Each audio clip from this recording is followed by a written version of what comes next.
Isang lola sa edad na 76 years old na namumuhay lamang sa pamamasura. Kasama niya ang kanyang 3 pamangkin na may suliranin din.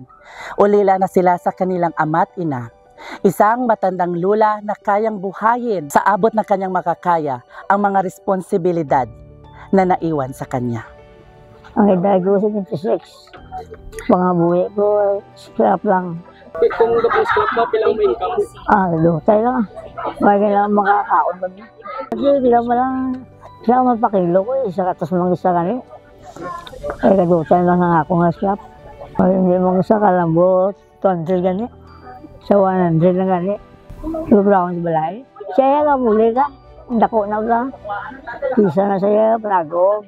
Awang baka pangkastinggan. Sa kong katigang na. Halika't samahan ninyo kami magbigay ng saya at pag-asa sa isang matandang dalaga na namumuhay lamang sa pamamasura. Madamo nga salamat sa Balawan Punsyap. Kaya muli sa amon. Anong ginapatsagan mo, Subong? Yung malipayon ko. Malipay.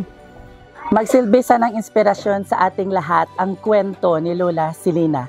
Hindi man naging madali sa kanya ang mabuhay sa mundong ito, ngunit nagpapakita ito ng katotohanan na hanggat buhay may pag-asa. Palawan Pawn Shop, Palawan Express Pera Padala, Palawan Pay, magdala ng saya sa Pasko ng Pilipino.